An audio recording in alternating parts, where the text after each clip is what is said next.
Nomor 13, dua buah benda memiliki massa M1 dan M2 sama dengan 2 kg bergerak dengan saling mendekati dengan laju masing-masing 10 dan 20. Kita gambarkan seperti ini ya. Ini ada M1, yang ini ada M2 bergerak dengan kecepatan 10 meter per sekon, yang ini 20 meter per sekon. Kedua benda bertumbukan dengan lenting sempurna. Oke, ini harus kita garis bawahi lenting sempurna ya. Lenting sempurna itu terjadi ketika yang pertama itu tidak ada energi yang hilang. Tidak ada energi kinetik yang hilang. Yang kedua, jika massanya sama, maka kecepatan tinggal dibalik. Kecepatan dibalik setelah tumbukan. Nah, ini kan masanya dia sama ya, dan dia lenting sempurna. Maka setelah tumbukan benda M1 ini, dia akan memiliki kecepatan seperti kecepatan M2 dibalik. Ya, ini kan 20 ya. Ya, ini kan 10, terus yang benda 2 20, maka benda 1 M1 dia akan memiliki kecepatan 20. Dan yang M2 yang tadinya 20, dia akan memiliki kecepatan yang M1. Jadi maka si M2 ini akan bergerak ke sini dengan kecepatan 20 meter per sekon. Tinggal dibalik atau ditukar ya. Ditukar kecepatannya M1 dan M2 setelah tumbukan. Maka pernyataannya kita lihat yang pertama. Kecepatan benda 1 setelah tumbukan 20 benar, searah dengan gerak semula salah. Karena harusnya berlawanan ya. Yang kedua berarti ini jadi benar. Yang ketiga, kecepatan benda 2 setelah tumbukan adalah 10 benar. Ya, benda 2-nya 10, ini 10. Searah semula salah. Yang nomor 4-nya benar.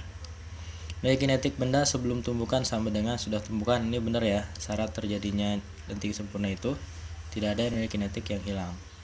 Yang keenam, kehilangan energi, ini pasti salah karena energinya harusnya tidak ada yang hilang. Jadi jawabannya adalah 2, 4 dan 5. Jawabannya yang D. Soal yang ke-14, ini masih bentuk pernyataan. Kita baca satu persatu. Impuls itu I sebanding dengan gaya itu F. Nah, rumus impuls apa? I sama dengan F kali delta T. Berarti I sebanding dengan F, ini benar ya. Impuls dua benda bertumbukan sebanding dengan perubahan momentum. Perubahan itu delta, momentum itu P. Nah, selain ini rumus impuls juga I sama dengan delta P. Jadi I sebanding dengan perubahan momentum, ini juga benar. Semakin besar waktu kontak benda, semakin kecil impulsnya. Waktu kontak kan T ya. T-nya semakin besar, maka impulsnya harusnya semakin besar. Berarti jawaban yang pernyataan yang 3 ini salah. Harusnya lebih besar. Perubahan kecepatan itu delta V pada selang waktu kontak berbanding dengan gaya persatuan massa. Gaya itu F, persatuan massa itu berarti per M. Nah, ini kita jabarkan dari rumus yang ini. I itu kan rumusnya F kali delta T. Berarti ini F kali delta T. P itu kan momentum, rumusnya M dikali V. Berarti kalau delta P, M dikali delta V. M dikali delta V. Yang mau kita cari kan delta V ya. Berarti ini delta V F kali delta T per M. Ini kita baca pernyataannya. Perubahan kecepatan delta V berbanding dengan gaya persatuan massa. Gaya persatuan massa ini yang ini. Jadi benar ya, nomor 4 ya. Nomor 5.